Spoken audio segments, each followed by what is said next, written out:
canımsan, xumar gözlü yarımsan, ürəyini vermənə, tətdə sən maralımsan.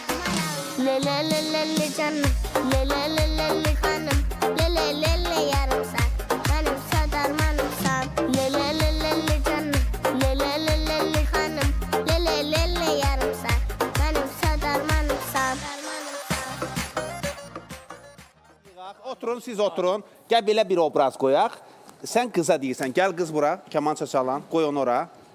Qıza müraciət edirsən, yaxşı, qızla danışırsan. Qızın saçlarına söz verirsən. Qız gəl burada otur. Təzdən başdan verin mahnını, qızla danışırsan, yaxşı. Elə baxdı. Xaladır, xala. Qıza deyirsən, get.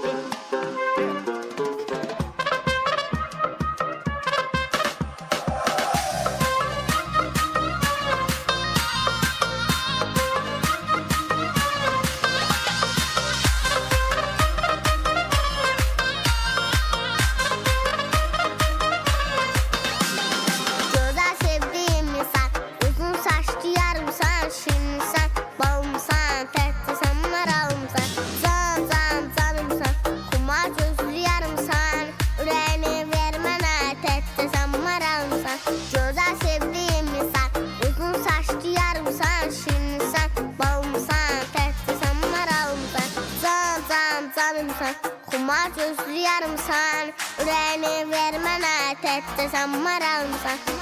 Lelelelele canım, lelelelele hanım, lelelele yarımsan.